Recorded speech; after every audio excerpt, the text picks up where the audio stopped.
Buenos días, Rabino Manny Viñas, transmitiendo en el nombre de la gran familia del Centro de Estudios Judíos Torat Emet, de Torapia, nuestra página que explica y que expone ideas de la psicología de la Torá, las mejores ideas de la psicología de la Torá.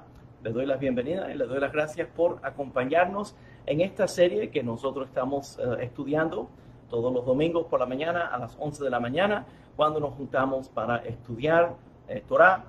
En esta serie hemos estado estudiando Torapia, la psicología de la Torá. Estamos en la sesión número 13, es el 17 de octubre. Nosotros vamos a exponer hoy, a expandir algunos de los temas que comenzamos a explorar la semana pasada, específicamente en el área de la autoestima, un área muy importante sobre la autoestima.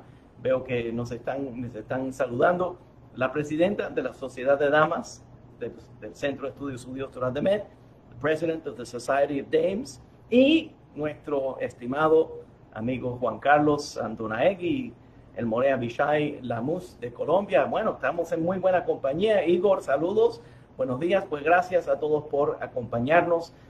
Nosotros vamos a seguir en nuestro estudio de la psicología de la Torá. Estamos en la sesión número 13. Es increíble que ya tenemos 13 sesiones bastante fuertes, con mucho contenido. Pues los invitamos, si no han visto el resto de las clases, las sesiones anteriores, por favor siéntase invitado a por esta misma página, por las dos páginas que estamos transmitiendo, por Torapia y también por nuestra página del Centro de Estudios Judíos Torat Emet, mi página oficial, que se encuentre las otras. Estamos poco a poco subiendo también a nuestro canal de Torá Tropical de YouTube todas estas sesiones.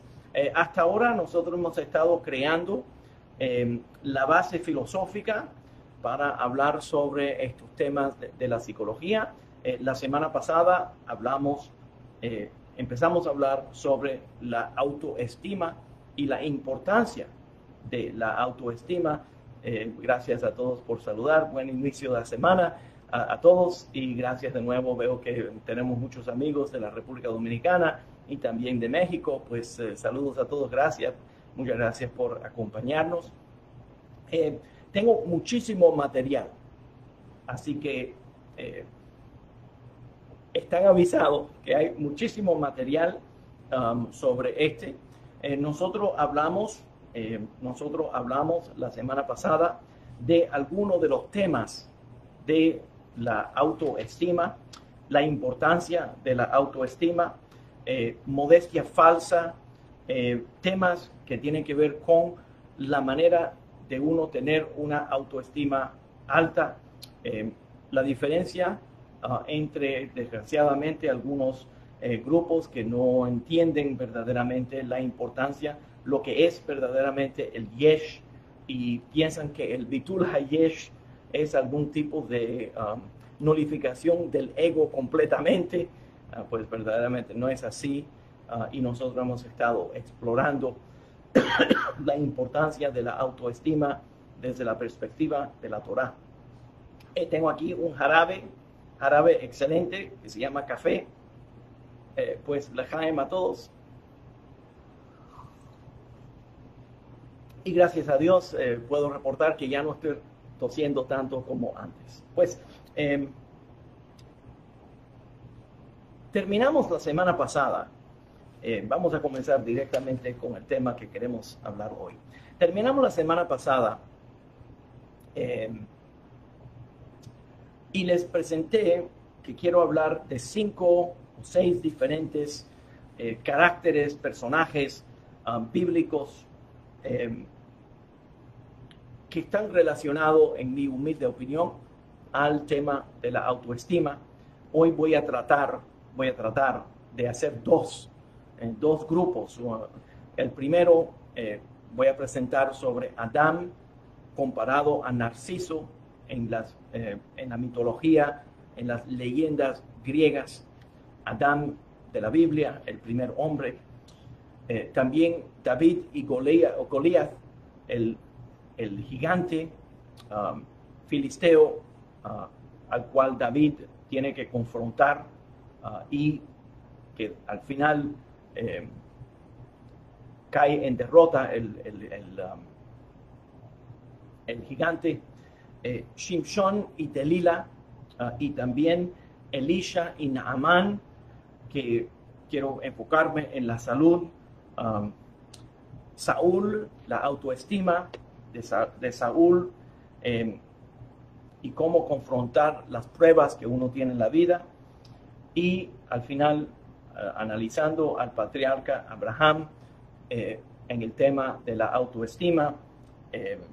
Y vamos a enfocarnos hoy más en Adán y Narciso. Ya nosotros hemos hablado un poco de Narciso, pero quiero entrar a algunos de los temas que creo que son directamente relacionados al tema de la autoestima. Antes de comenzar a hablar específicamente de Narciso en comparación, el mito de Narciso en comparación con el mito, el pensar, la internalización de la historia de Adán y Java. Porque todas las narraciones, los mitos van formando la forma que nosotros concebimos al mundo. Y una de las ideas que hemos estado explorando, que creo que es sumamente importante, es que si nosotros cambiamos la forma que percibimos al mundo, la forma que interpretamos al mundo, aún lo que nosotros creemos del mundo, lo básico que creemos del mundo, si el mundo es un lugar bueno, si el mundo es un lugar malo, si las personas que nos rodean son mayormente buenas o si las personas que nos rodean son mayormente malas, si nosotros nos vemos a nosotros mismos como positivos, como fuertes, como personas que tienen éxito, personas que tienen razones para tener logro, o si nosotros nos consideramos personas falladas, personas con muchos problemas. Entonces, el autoconcepto, la forma que nosotros nos consideramos a nosotros mismos, tiene mucho que ver con la autoestima, es parte de la autoestima, la forma que uno se considera a uno mismo y la forma que uno considera al mundo es parte de, o es una reflexión de la autoestima y de los mitos básicos, de la forma que la cultura, tal vez nuestros padres, tal vez el lugar a donde nos criamos, tal vez las experiencias de la vida, nos han enseñado a interpretar las cosas que ocurren en una dirección, porque muchos podemos usar el ejemplo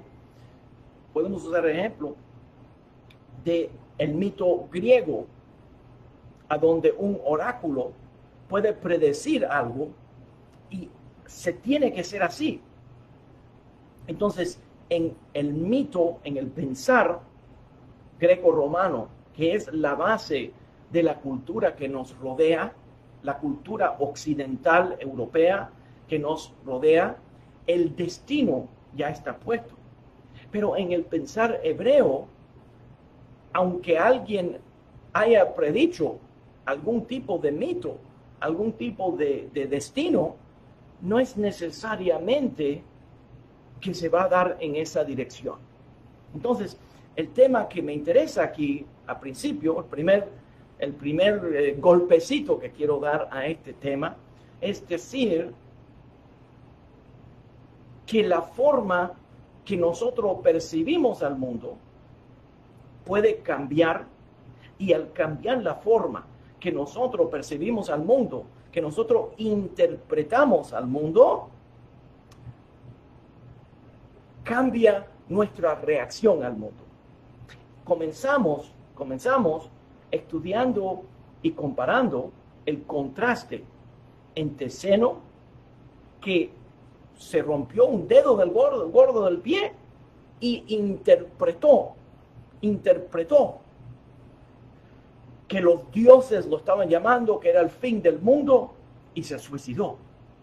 Comparado a Job de la Biblia, Job, al cual le pasaron cosas mucho más terribles, y no se suicidó, y no maldijo a Dios, interpretó al mundo en una forma diferente. Pues verdaderamente toda la terapia, toda la psicoterapia, toda el verdaderamente aprender cómo llegar a ciertos logros en la vida, es aprender y desaprender cómo interpretar correctamente al mundo y cómo dejar atrás conceptos que son negativos y dañinos para que uno pueda interpretar correctamente la vida que lo rodea. Y ese es el tema de toda la terapia. Por ejemplo, un buen terapeuta va a escuchar a una persona explorando cualquier situación que la ha puesto en una situación de sufrimiento y de ser víctima.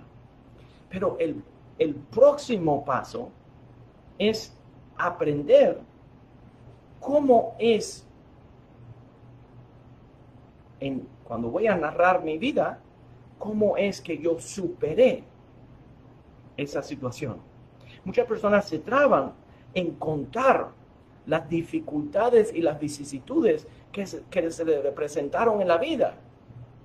Y es verdad, y con mucha compasión entendemos que verdaderamente hay personas que han pasado por situaciones terribles, absolutamente terribles, pero hay personas que han pasado por situaciones terribles y las han superado o la han incorporado para superar.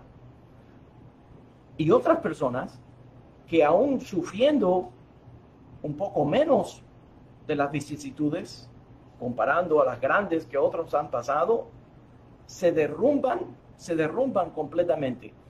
¿Cuál es la diferencia entre una persona que sobrevive y no se considera una víctima y una persona que se derrumba y queda víctima de los problemas de la vida?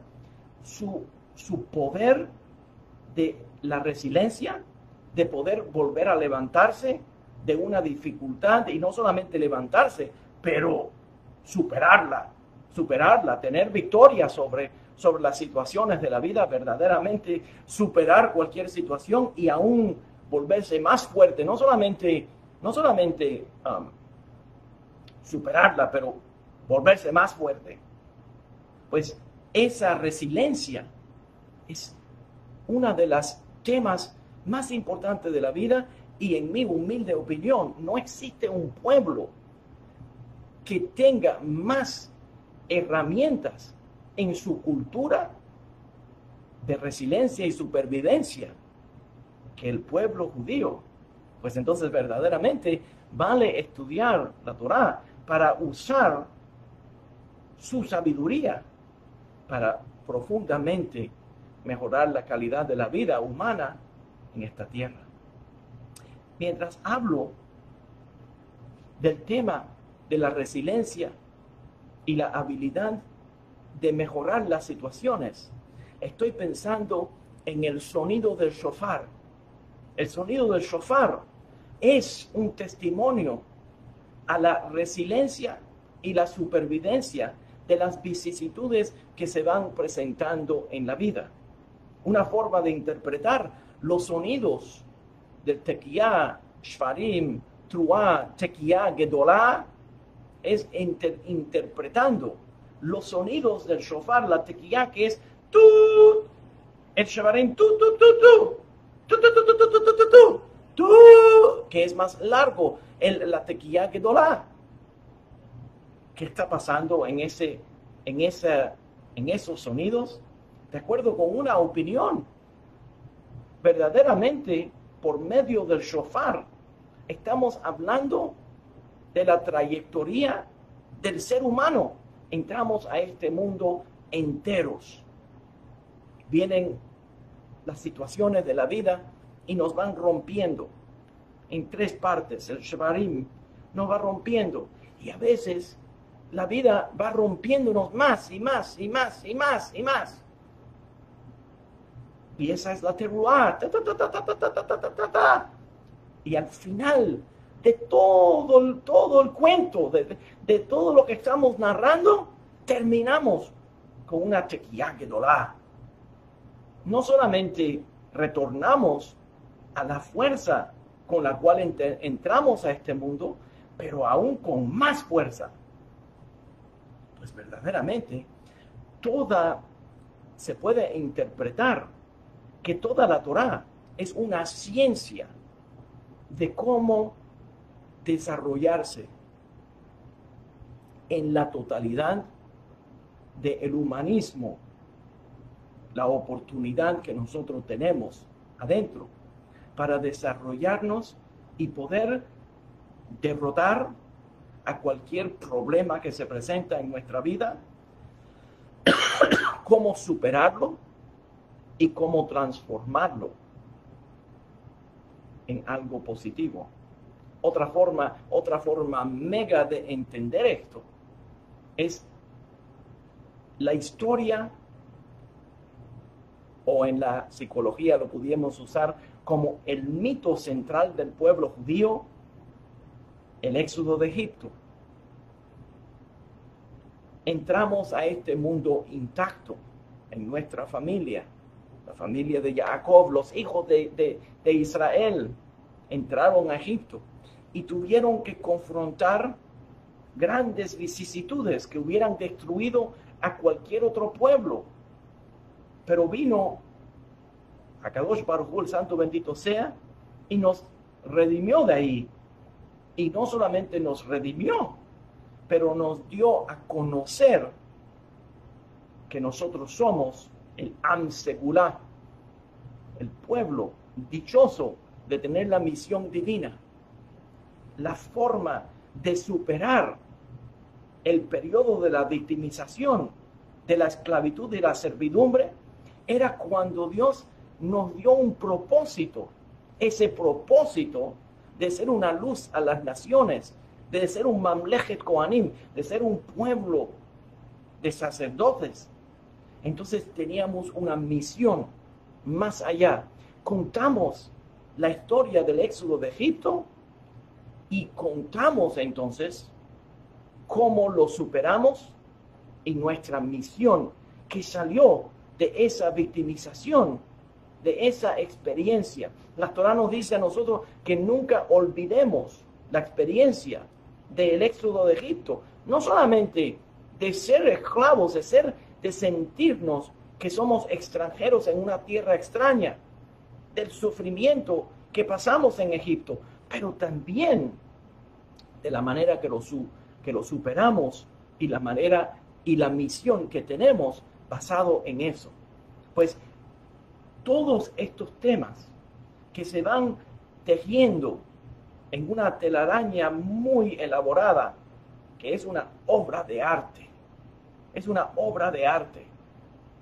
se presenta como la cultura hebrea, que es la cultura de la supervivencia y la cultura de la resiliencia, y la cultura de la resiliencia que ahora se va a volver una fuente de fuerza para entonces contribuirle algo al mundo.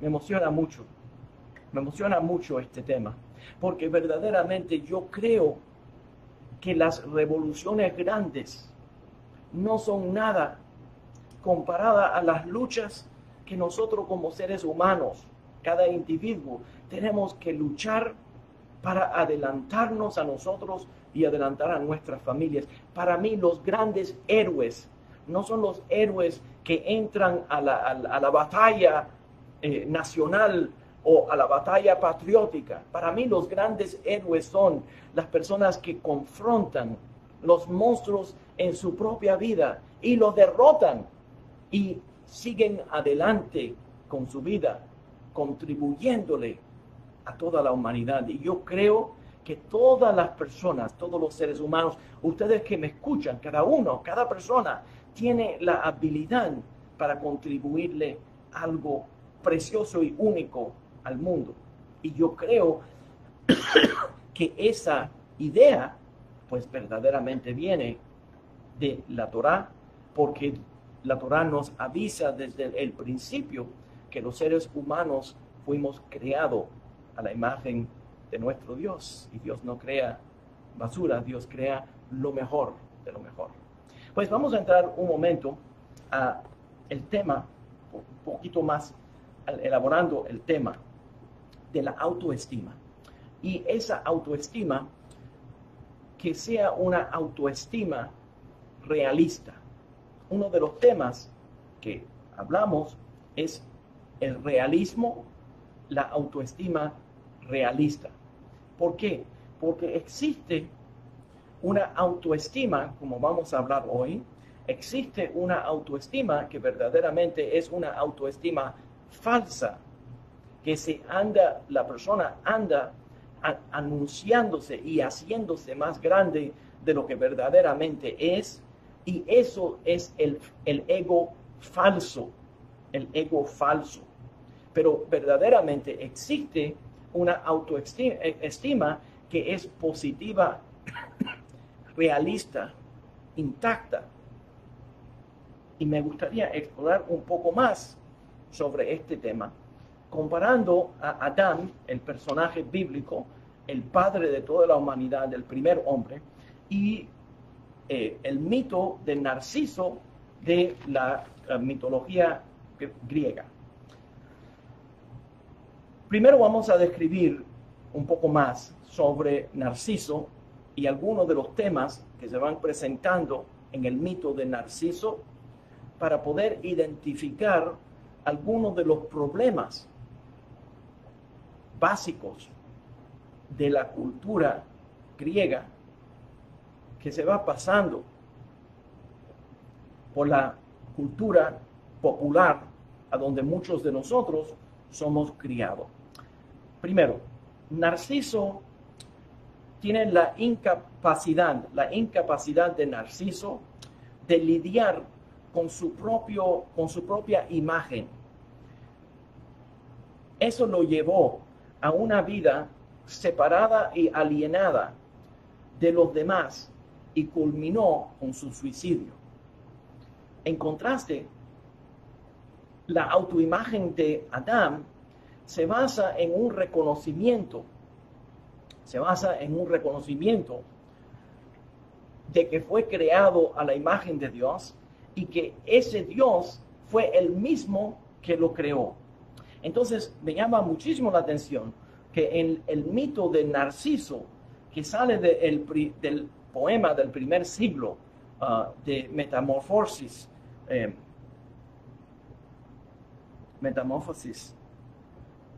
nos cuenta de la vida, el nacimiento de Narciso.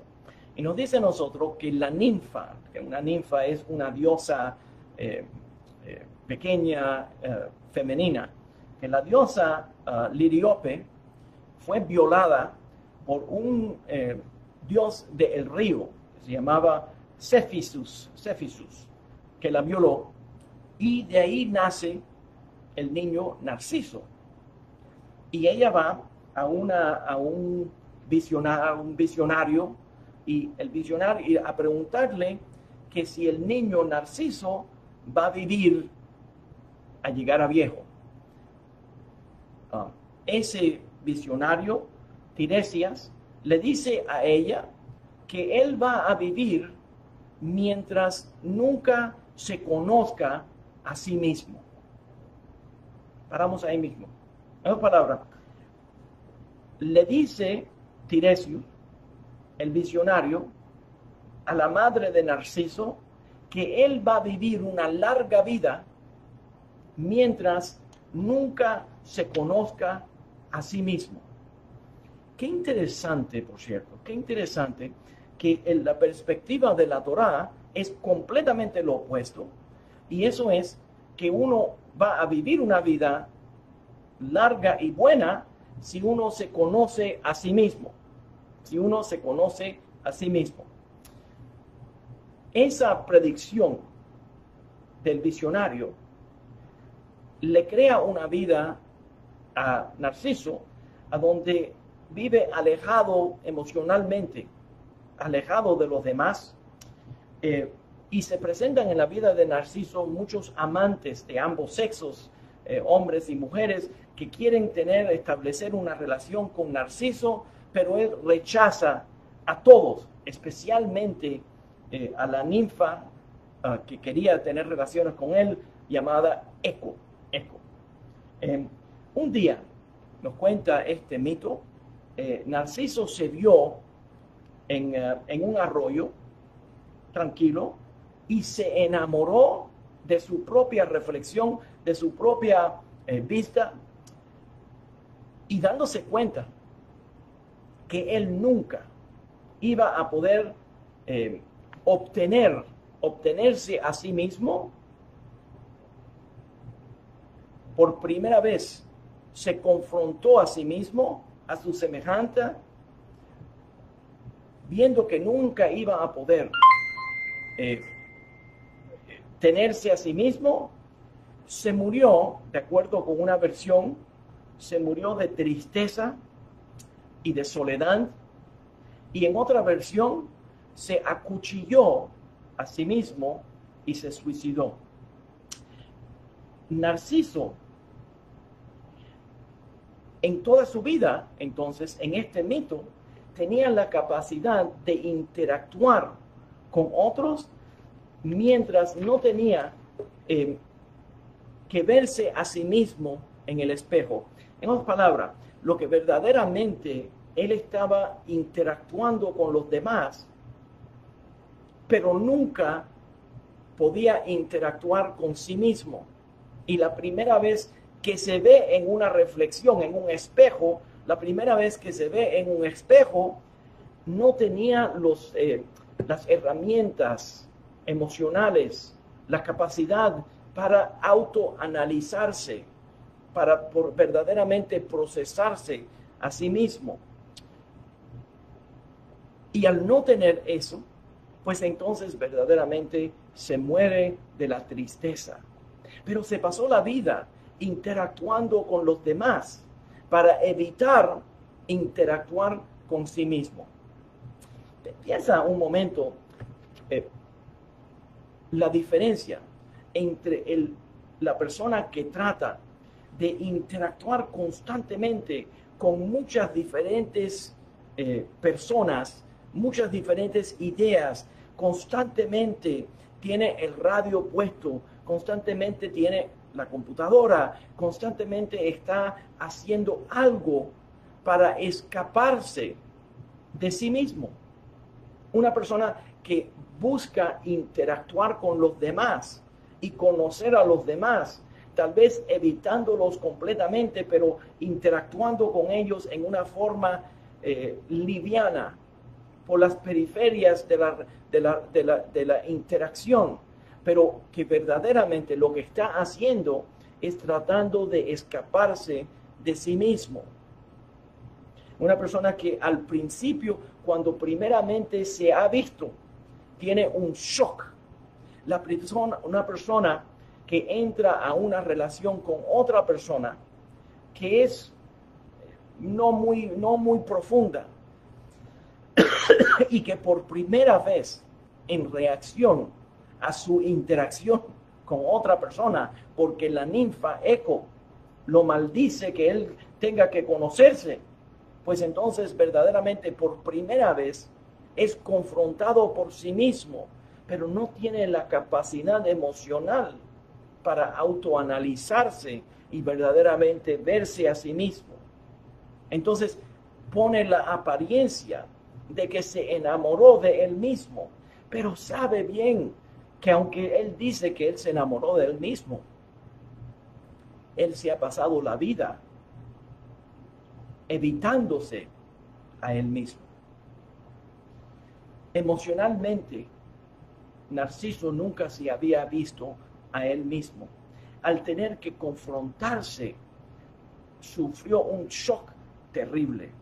atendiéndose a sí mismo y con su propio sentir de amor propio, sería lo central en el desarrollo de él. Pero esto fue negado a él por la profecía del visionario. Me llama muchísimo la atención, entonces, antes de seguir analizando para entender verdaderamente la autoestima de Narciso y la autoestima de Adán, el primer hombre, el padre de toda la humanidad, desde la perspectiva hebrea, tenemos que tomar una pausa y desviarnos al tema de la profecía, porque lo encuentro tan interesante que en la profecía, al pensar occidental, aún por cierto, las personas que vienen luego a estudiar la Biblia están tan ensimismados, tan involucrados, enredados en la cultura occidental griega, que no entienden lo que es la profecía desde la perspectiva hebrea. Y quiero un momento desviarme para poder hablar del destino y la profecía desde la perspectiva hebrea comparado a la profecía y el destino desde la perspectiva griega. En todas las tragedias, en toda la mitología griega y romana, cuando ya algo es parte del destino, pues no hay forma de escaparse del destino. Cuando ya hay una profecía, pues así mismo es como va a ocurrir esa profecía. Pero en la perspectiva hebrea, porque exista una profecía, no quiere decir, o un destino, no quiere decir que ese destino es cerrado, marcado en la piedra, cuando verdaderamente pueden haber intervenciones que pueden cambiar el destino. Y específicamente quiero mencionar en el libro de Isaías, creo que es un ejemplo clásico, pero verdaderamente está por toda la Torá. El ejemplo clásico en el capítulo 38 de Isaías, versículo 1 al 20, nos da a conocer el libro de Isaías del rey Ezequías, y le dice, Isaías lo visita, el profeta, y le dice, te vas a morir. Dice el Dios de Israel, te vas a morir. Dale instrucciones a tu casa, porque no mejorarás. No mejorarás. Ezequías responde mirando su cabeza a la pared y orando y llorándole a Dios. Y entonces, mientras oraba y le lloraba a Dios,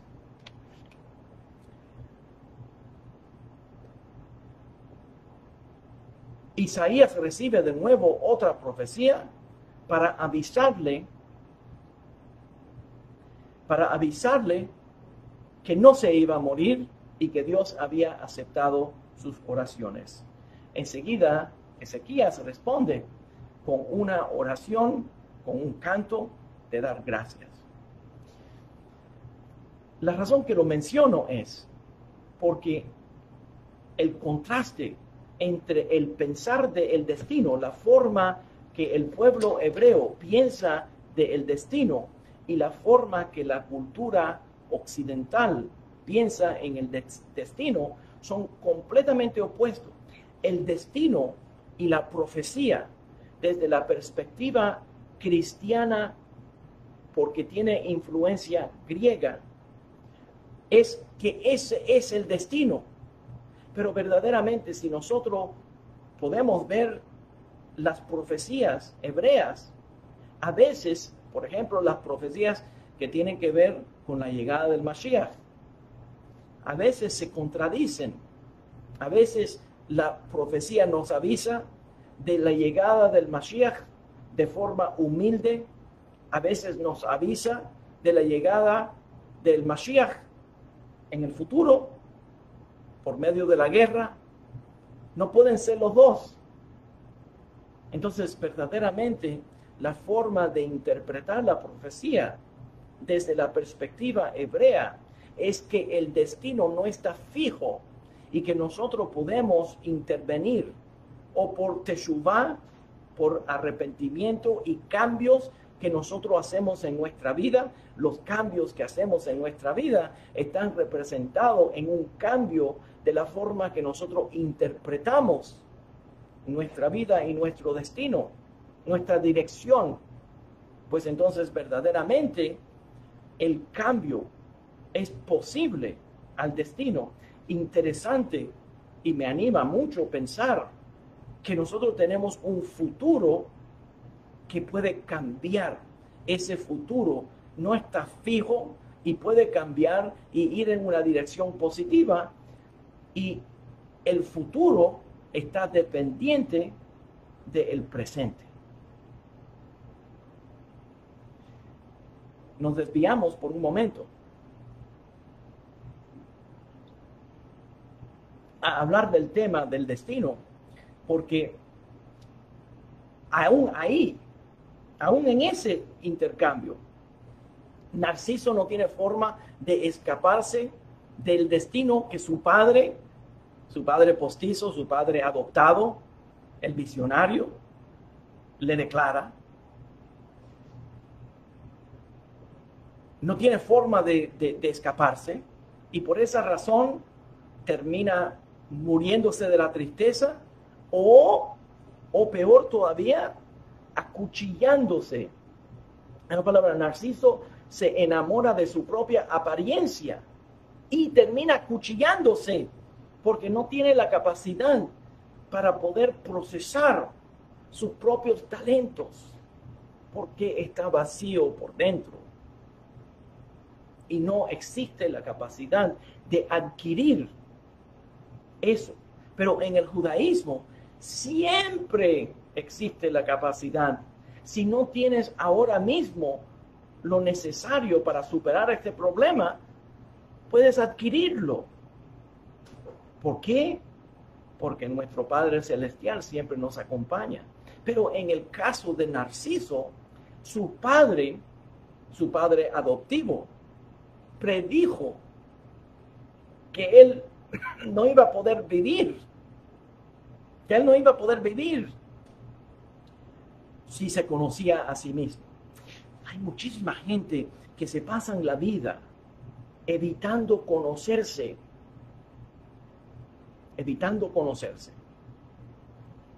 Y el tema de la autoanálisis es producto de la autoestima. Porque si yo valgo algo, yo valgo analizarme. Pero si no valgo nada, me voy a pasar la vida interactuando de forma liviana con los demás y buscando cosas que me llenen, tal vez grandes eventos en mi vida que me llenen y que me saquen del camino del autoanálisis, del autoconocerse. Pero la Torá es completamente lo opuesto. La Torá dice que la manera de verdaderamente avanzar la causa humana y tener lo que se llamaría vida completa, entonces esa vida completa viene por medio del conocerse a sí mismo. Vamos a entrar al tema de Adán, porque Adán es exactamente, hasta cierto punto, es exactamente lo opuesto al pensar desde la perspectiva hebrea, al pensar del cuento, del mito de Narciso. Primeramente vamos a entrar a algunos puntos sobre Adán.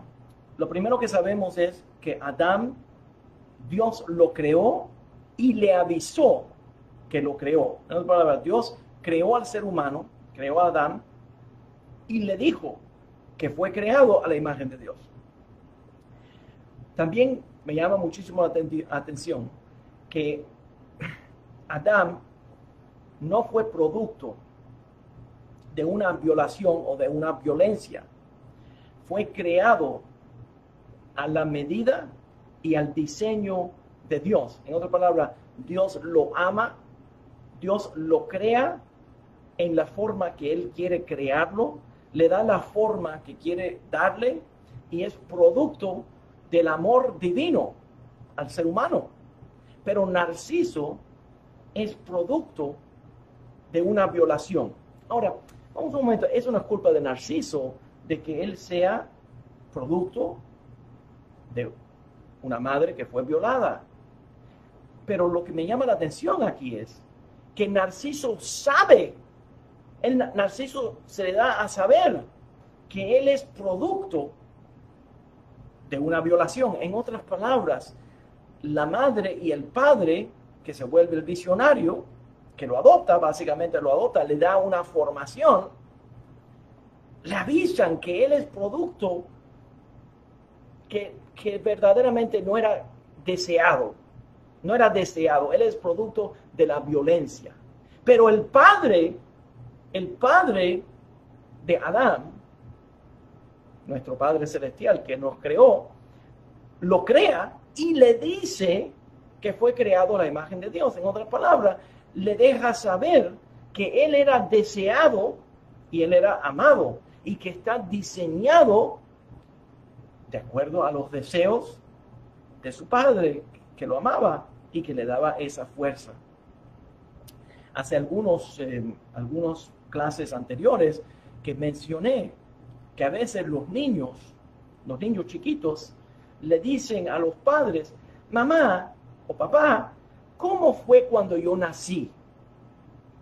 Y verdaderamente lo que le están pidiendo los padres no es contarle todos los eventos de cómo fue en el hospital su nacimiento, porque verdaderamente nadie quiere saber eso. Lo que verdaderamente quiere saber es, ¿yo fui deseado? Y la respuesta siempre tiene que ser la alegría que toda la familia ha sentido al recibir a esa persona. Se le enseñan las fotos de las fiestas, de las celebraciones, se le va demostrando. Por eso que nosotros celebramos los cumpleaños. ¿Qué quiere decir que estamos celebrando los cumpleaños? ¿Qué logro tuviste al nacer? Nosotros estamos celebrando tu cumpleaños porque estamos alegres de que llegaste a este mundo. En otras palabras, lo que estamos tratando de sembrarle a nuestros hijos es que son deseados, que son amados, que son productos del amor. Pero en el caso de Narciso, se le sembró completamente lo opuesto. Se le dijo que él era nacido de una violación. Ahora puede ser verdad que fue nacido de una violación. Puede ser verdad que nació una persona porque los padres estaban muy enamorados y era una noche de romance y nunca pensaron que iban a terminar embarazado. O que le falló, como he conocido personas, que le falló los contraceptivos y que al final nació el bebé. Entonces, tengo un paciente que me dice a mí, no, yo nací, mi madre no esperaba que yo iba a nacer, pero nací por una equivocación de mis padres.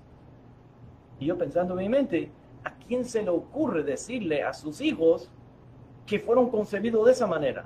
Cuando verdaderamente lo que se debería decir a un niño es, gracias a Dios que viniste a este mundo, gracias a Dios, qué bendición eres para mí. Entonces, sembrarle desde el principio un autoconcepto que es positivo. Entonces, Adán tiene un autoconcepto positivo. Narciso tiene un autoconcepto absolutamente negativo. También vemos en el caso de Adán que el Dios que lo creó, que el creador que lo creó, nota que es malo, que es negativo, que él esté solo y que es bueno aprender a compartir con otra persona. Interesante que Narciso nunca desarrolla la capacidad para verdaderamente compartir completamente con otra persona porque no puede compartir con sí mismo. También vemos que Dios le predice a Adán y a Java, a Adán y Eva, le predice, el Dios, el Padre de ellos, le predice que van a tener una vida bendecida. ¿Cómo noto eso? Porque el padre de Narciso le dice que él nunca se va a poder conocer. Pero el padre de Adán y Java, el padre de toda la humanidad, que nosotros somos Adán y Java, nos bendice con el mandamiento: multiplíquense y sean fructíferos. En otras palabras, el ser fructífero no es solamente tener hijos, es disfrutar de la fruta de la vida, disfrutar de todas las bendiciones que la vida te va a traer, que tu vida sea fructífera, le dice el padre de Adán, le dice a Adán. También vemos que en el caso de Adán, aunque fallan, aunque Adán y Java fallan y son expulsados, son botados del paraíso, se quedan juntos. Pero interesante que Narciso verdaderamente no puede establecer una relación con la ninfa Eco, porque él no tiene la capacidad interna para tener una relación con otra persona, porque no puede tener una relación con sí mismo. Entonces, pero aunque fallan, Adán y Java, y son expulsados del paraíso, se mantienen juntos. ¿Y por qué se mantienen juntos?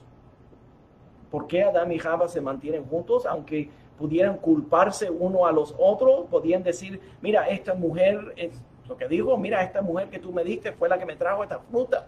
Y ella diciendo: no, este hombre me engañó a mí. Entonces pudieran separarse. Pues verdaderamente nosotros vemos una intervención terapéutica de Dios para unirlos, para mantenerlos juntos. Entonces, el Dios, el Padre de Adán y Java, desea que ellos anden juntos, y el deseo del Dios es darle la capacidad al ser humano de verdaderamente compartir con otro ser. Y cuando andan juntos ellos superan las vicisitudes de vivir afuera del jardín, afuera del paraíso. ¿Por qué? Porque al darle Dios una misión, también les avisa que aunque ellos han fallado, Él nunca los va a abandonar. Él nunca los va a abandonar. Y les da una misión y les dice: con el trabajo ustedes van a comer. Les da una misión, y al darle una misión, le está avisando a Adán y Java que aunque han fallado en seguir las instrucciones divinas, que de todas maneras ellos tienen la capacidad dentro de ellos mismos para poder mantenerse y sobrevivir las vicisitudes y las pruebas, el trabajo, la labor, el sufrimiento que la vida les va a traer.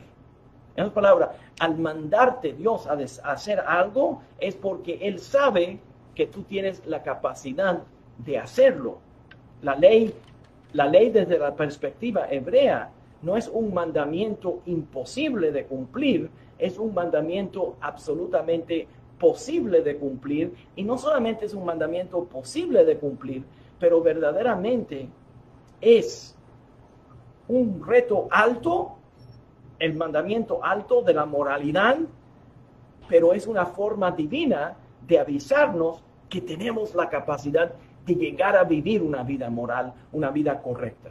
En otras palabras, Dios les está expresando que Él nunca los va a abandonar, que ellos tienen la fuerza y la capacidad interna para poder superar a todo esto. Eso les siembra, está sembrando toda la capacidad de autoestima dentro de la persona. Adán y Eva superan a sus errores. Al superar sus errores afuera del paraíso, es el ejemplo perfecto desde el principio de toda la Torá de la resiliencia humana, de la capacidad de la resiliencia humana. ¿Y de dónde viene esa resiliencia humana? De la capacidad de entender que aunque no somos perfectos, que Dios siempre nos acompaña. Narciso murió de mucho menos porque no tenía la resiliencia, no tenía la capacidad de superarlo. ¿Cuál es la diferencia? La diferencia entre Adán y Java y Narciso es el amor internalizado de nuestro Padre Celestial. Amor de madre y amor de padre. Las madres y los padres tienen la capacidad para sembrarle al niño, revelarle y expresarle al niño lo que ya él sabe internamente, que es que Dios está con nosotros. Narciso fue producto de una violación.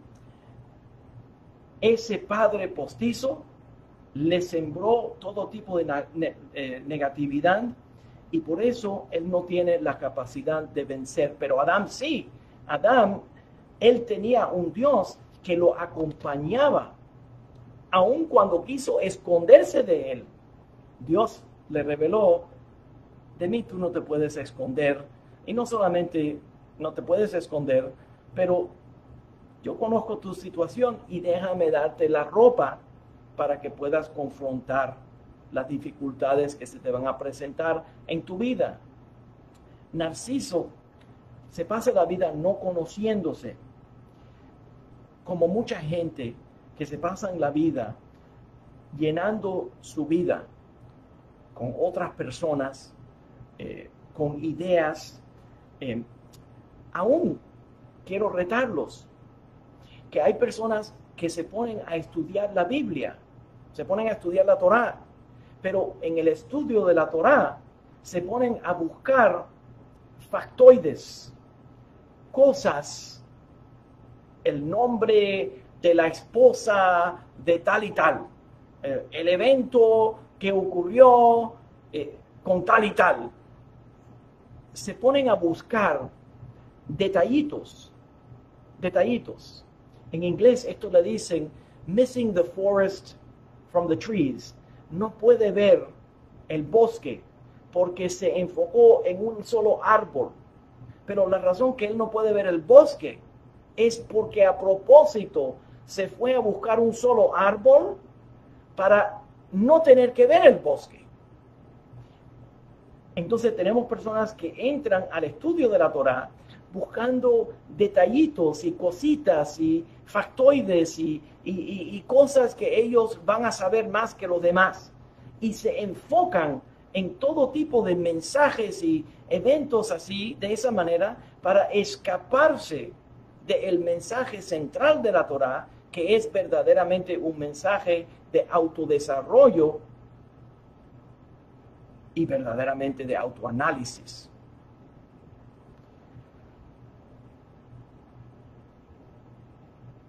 El tema de Adán es darle un testimonio a los seres humanos, que los seres humanos tienen un gran potencial y que aunque fallemos, siempre somos amados por nuestro Padre Celestial. Mira el Salmo 27, versículo 10.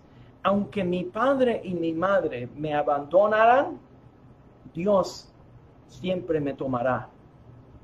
Dios siempre está conmigo. Dios le enseña lo mismo a Adán. le enseña el mundo entero a Adán. Eso se ve en el capítulo 2 de Génesis, versículos 19 y 20. Él es el que le enseña, Dios le enseña cómo atender al mundo.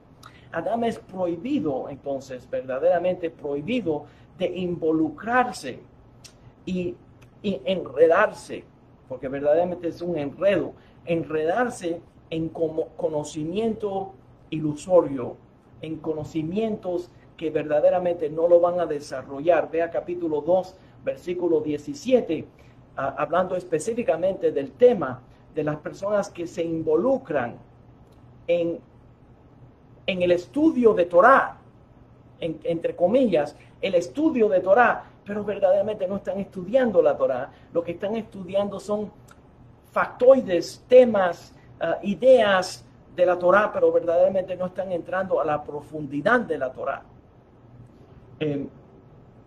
Porque es prohibido verdaderamente escaparse de la realidad.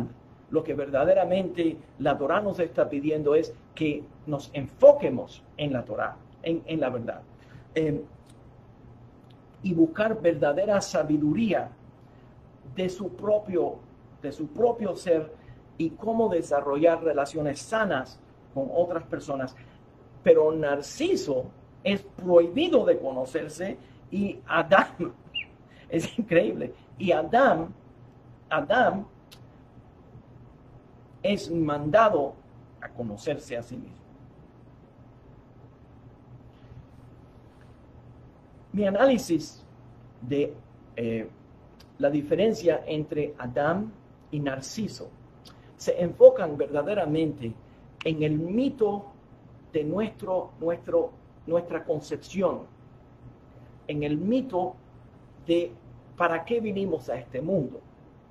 Pues si uno acepta la idea de que todos nosotros fuimos creados a la imagen de Dios y que Dios nos diseñó en la forma que nos diseñó, pues entonces nos podemos dar cuenta que Dios es el artista más artista de todos los artistas, el que crea el mundo, el que tiene todos los dones y poderes.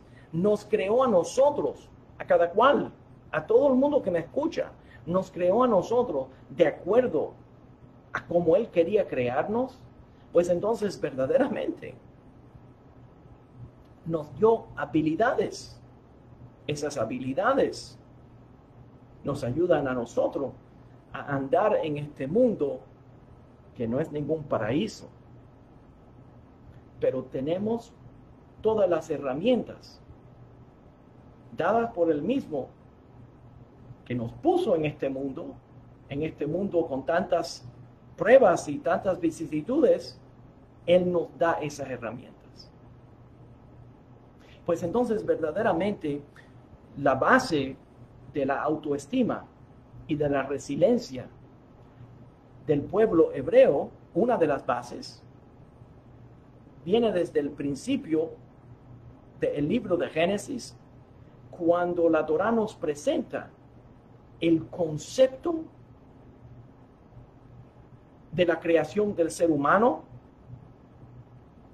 el concepto de la misión, del trabajo, del proyecto,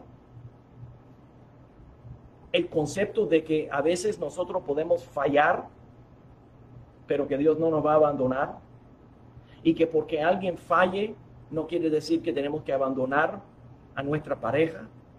Nosotros podemos encontrar maneras de mejorar nuestras situaciones o, si es necesario, cambiar. Vamos a ver otras situaciones en la Torah donde hay que cambiar. Pero no todo el mundo, las personas no tienen que ser perfectas, no tienen que tener la apariencia tan linda como Narciso. Porque a veces cuando uno se cree que tiene esa apariencia, pues verdaderamente no tiene la capacidad para atender a esa.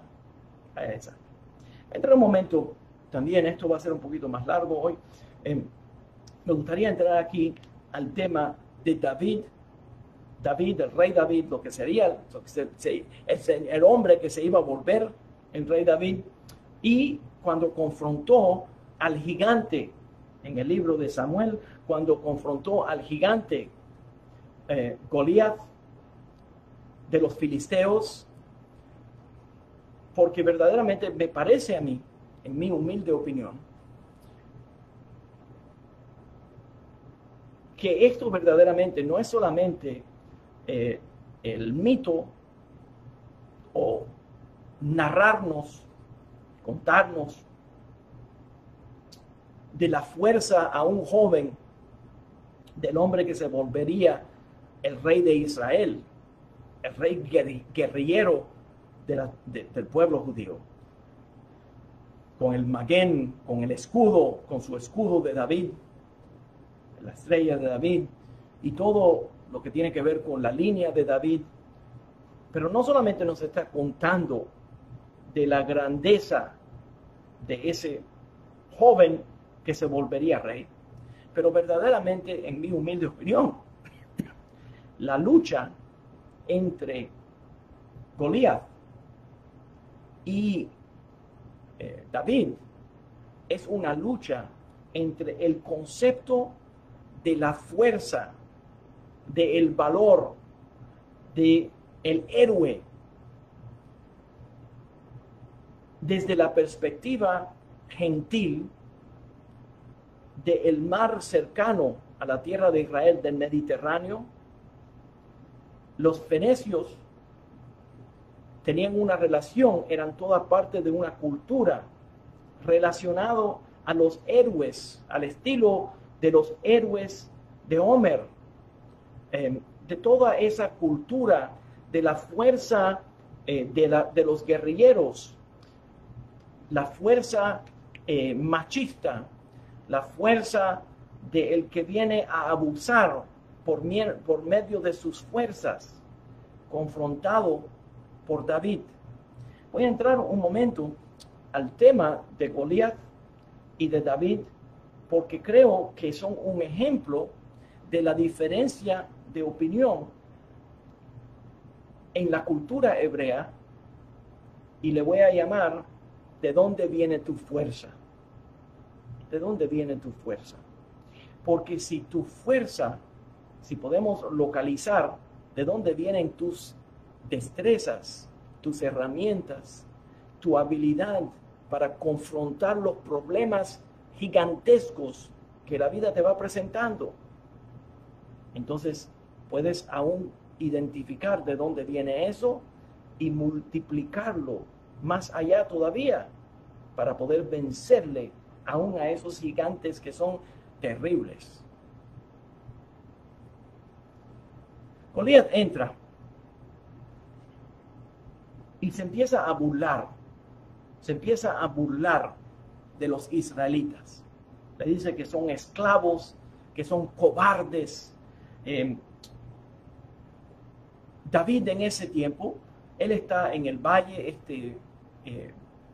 gigante, y todo lo que hace es insultar, degradar, burlarse de los demás, chotearse del pueblo hebreo para provocarlos, para provocar ira, para asustarlos, para de alguna forma demostrar que él y su ejército son más fuertes que los cobardes, que él llama los cobardes del pueblo de Israel, y verdaderamente el pueblo de Israel estaban asustados.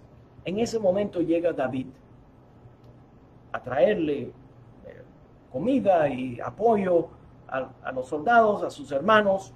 Se entera que el rey Saúl ha ofrecido recompensas materiales, que si alguien mata al general Goliat, al gigante Goliat, que se iba a casar con la hija del rey y que más nunca iba a tener que pagar impuestos, y le avisan de todas las recompensas materiales que se presentan.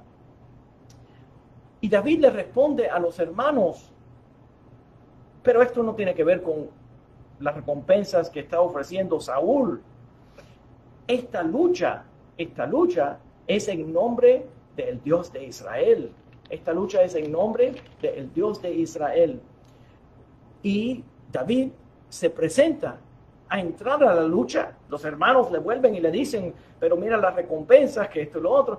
Al final le dicen, no, esto tiene que ver con la lucha por el Dios de Israel.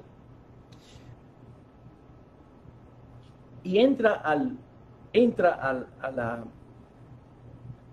la lucha y calcula el milagro. En otras palabras, es típico hebreo. Es el milagro de Dios, pero no está calculando un milagro de Dios ciego, porque no es que te rompa un trueno, un relámpago te dé. No, él viene a tumbarlo con una herramienta y calcula cuál herramienta él va a usar. En otras palabras, David crea lo que se llama un milagro calculado. Y David entra y David notó que Goliat era débil. ¿Cómo notó que Goliat era débil? Que era débil por dentro, pero era fuerte por afuera. Y David era débil por afuera, pero fuerte por adentro.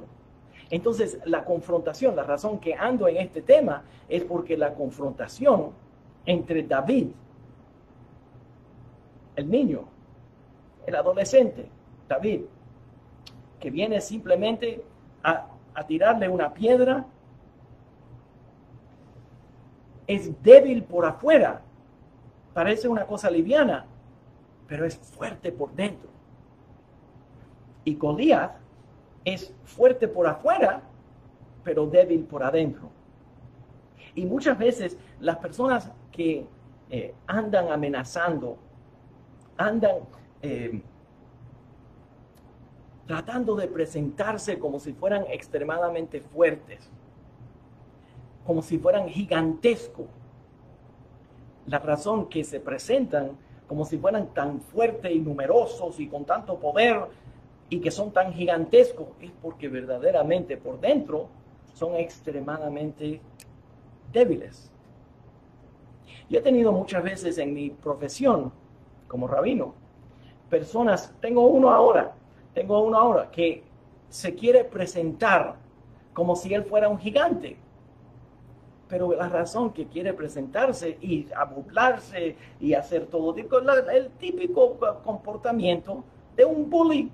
El típico comportamiento de un bully. Pero David sabe que el bully, de verdad, la razón que él es un bully, la razón que él está tratando de abusar y de burlarse y de presentarse como si fuera un gigante, es porque no es ningún gigante. No es ningún gigante. Está débil por adentro.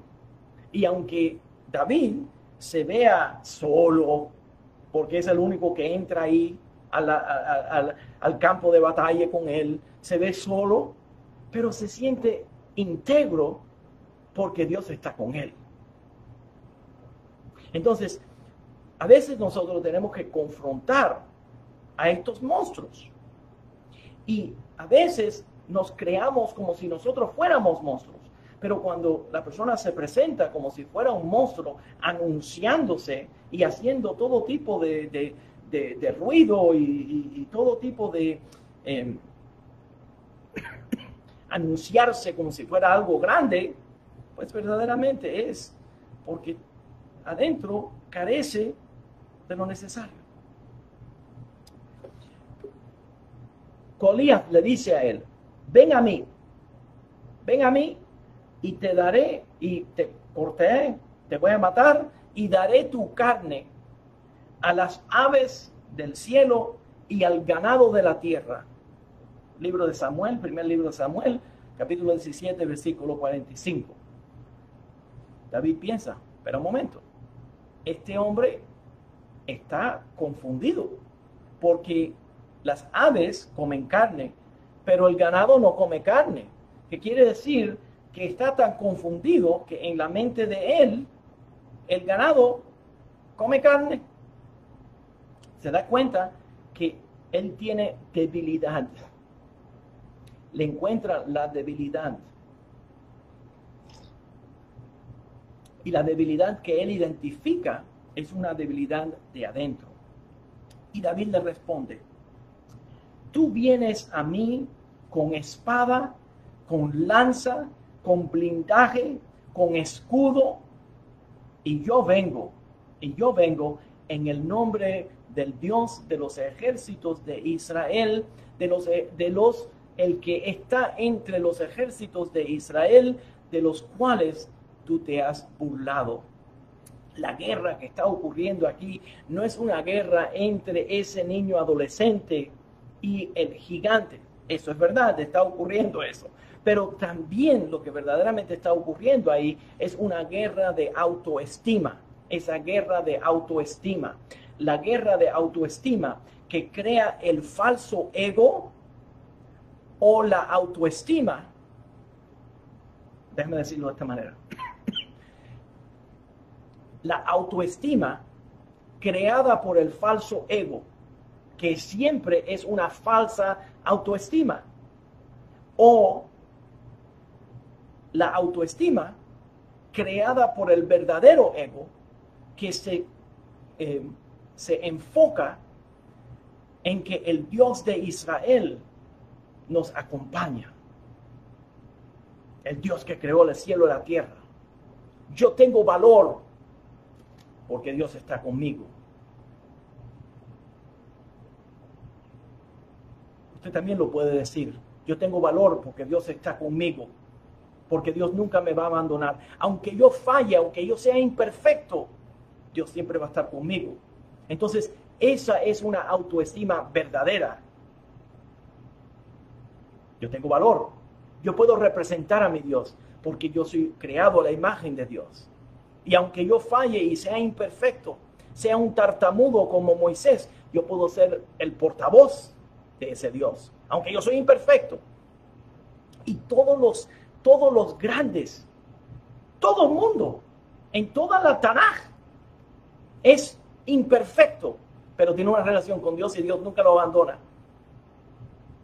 Llegas a los cuentos, al mito griego del Nuevo Testamento y tienes que buscar a alguien perfecto, que Dios nunca lo abandonó, porque es perfecto. Pero en el pensar hebreo, aunque él es imperfecto, pues verdaderamente es acompañado por Dios. La diferencia entre la filosofía de Atenas y la filosofía de Jerusalén es extremadamente obvia en mirar la diferencia entre el Nuevo Testamento y el Antiguo Testamento. Uno es producto de la mitología griega, el otro es producto haciendo algún tipo de mezcla, añadiéndole algún tipo de especie hebrea, pero verdaderamente es un cuento griego, y el otro completamente la cultura hebrea, a donde todos los seres humanos somos imperfectos, pero Dios nos acompaña y nunca nos abandona. Entonces, le dice el gigante, le dice, ¿seré yo un perro que tú vienes con palos a luchar conmigo? ¿Por qué no tienes una espada? ¿Por qué no tienes esas herramientas? En otras palabras, el ego falso, ese héroe griego que se anuncia tanto, que demanda una lucha, que es una guerra de autoestima, de la guerra interna de la autoestima, que si es una autoestima falsa o si es una autoestima verdadera, entonces demanda que uno entre con las herramientas falsas de él. Y las personas van y buscan las herramientas falsas de el ego falso para luchar con el ego falso. Pero David no tiene que hacer eso, porque David no le da tanto valor al gigante como tener que entrar al campo de batalla bajo las reglas que ponga el gigante. Él lucha con el gigante no de acuerdo al concepto del gigante que se está anunciando y haciendo un gran drama y tratando de vencer y tratando de hacer todo eso, David entra como un vencedor. David lucha con sus propias herramientas. David lucha con sus propias herramientas. No necesita buscar David dramas grandiosas para darse nombre. Y a veces las personas que ven a un hombre como David, que entra tranquilo a la batalla, sin tanto ton ni son, que entra con un sentimiento de su propio ser, lo consideran como si él es débil. Pero de verdaderamente él no es débil, él es más fuerte que el gigante Goliat. David no le gana a Goliat jugando por las reglas que el gigante le impone o le trata de imponer a David. Él usa sus propias fuerzas para vencerle al gigante. Él no usa las maneras del otro para vencerle, él usa sus maneras para vencerle. Cada persona tiene sus propios talentos. Esos propios talentos son los que están adentro de uno. Esos talentos son dados por el Dios de los ejércitos, el Dios de Israel, el Dios creador. Y con esos talentos son los que nosotros le vencemos a las vicisitudes de la vida. ¿Qué estoy tratando de decirle, amigo? Lo que estoy tratando de decirle es que desgraciadamente, muchas veces las personas buscan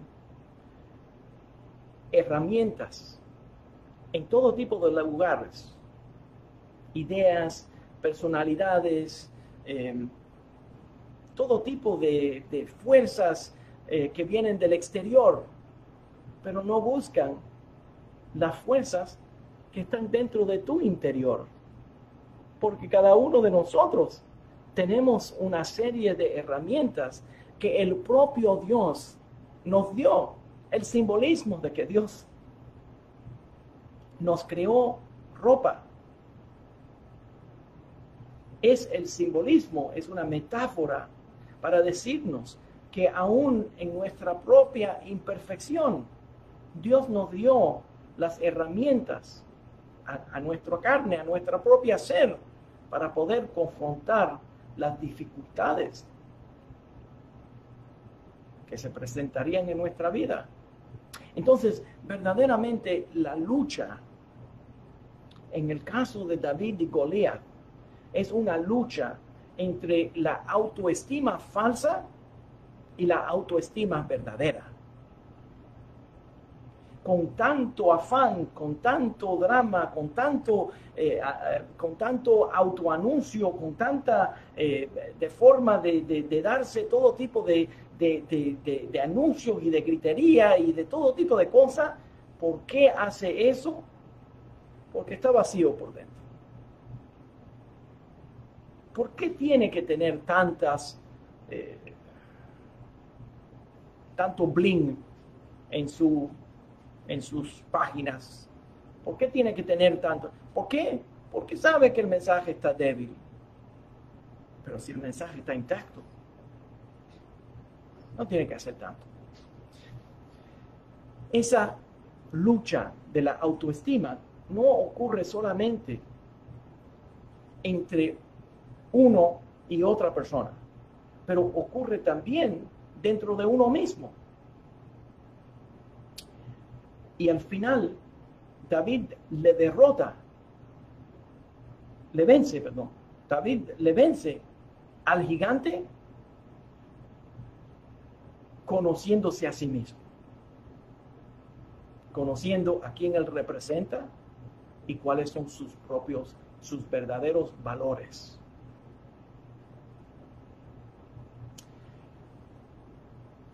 Consejo importante a todos los hombres. Puedes tener un trabajo que te pague, pero si es a costo de tus valores, no vale. Puedes tener una mujer linda que todos los demás hombres desean, pero si es a costo de tus valores, no vale. Puedes cualquier cosa, también para las mujeres, cualquier cosa que uno se crea que le va a dar valor gigantesco, pero que no es de acuerdo con sus valores, que viene de adentro, porque uno tiene un sentir de autoestima, de autoanálisis, de entender verdaderamente lo que uno cree, lo que uno siente, lo que es de valor para uno. Si funciona buscando esa grandeza de Goliat, te va a tumbar. Si entras humilde, conociéndote a ti mismo y a lo que tú representas, vas a tumbarlo a él. Vas a tumbarlo a él. Adán y Narciso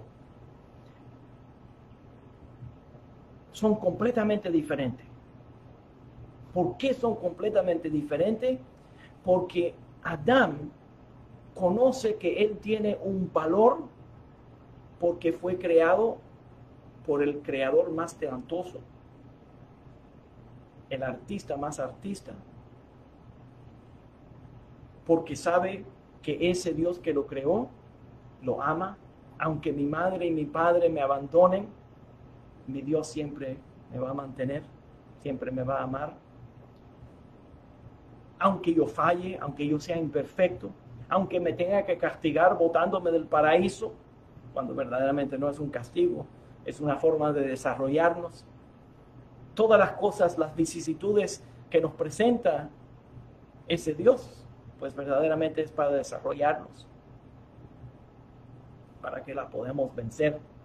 Entonces, la autoestima del pueblo judío, que es lo que produce la resiliencia del pueblo judío, viene de nuestros mitos básicos, de la forma que nosotros concebimos al mundo. Y hay muchos diferentes ejemplos en toda la Torá. Hoy nosotros hablamos de Adán comparado a Narciso, a David y el gigante Goliat. La semana que viene, Bezrat Hashem, con la ayuda de Dios, voy a entrar al tema de Shimshon y Delila, y también, Bezrat Hashem, a Elisha y a Amán, y también a Saúl, el rey Saúl, y también a Abraham, el patriarca, usando diferentes personajes que se van presentando en la Torá, que nos van revelando diferentes aspectos de la autoestima, que le dan fuerza a la resiliencia, la habilidad de confrontar las dificultades que la vida nos va presentando. Le doy las gracias por escucharme, por participar con nosotros. Les recuerdo la importancia del apoyo económico a esta misión. Creo que es sumamente importante apoyar a esta labor. No creo que es fácil encontrar este nivel de pensamiento, de estudio por toda la red, ni en español ni en inglés. Creo que es importante que demuestren su apoyo a esta labor, apoyándonos económicamente para poder tener la fuerza y la dignidad de esta misión, para poder seguir adelante. Pues le damos las gracias a todos por escucharnos. Muy agradecido a ustedes por la oportunidad de desarrollar estas ideas que para mí son verdaderamente muy valiosas y que son verdaderamente producto de muchos años de mi corazón y de mi mente, y lo que yo siento que verdaderamente es importante para verdaderamente conocer a la Torá. Rabino Manny Viñas, en el nombre del Centro de Estudios Judíos Torah Temet, en el nombre de nuestra obra de Torapia, lo mejor de la psicología de la Torá, los invitamos a que siga viendo con nosotros en las próximas semanas Vamos a desarrollar muchos temas más sobre esto y le pedimos a Kadosh Baruj Hu, al Santo bendito sea, que sea una bendición para todos ustedes, que le traiga mucho shalom, que le traiga mucha paz, que le traiga shalom ubrajá, mucha paz y mucha bendición, lo que nosotros estamos compartiendo con ustedes. Y le doy las gracias de nuevo por participar con nosotros. Les deseo buena semana.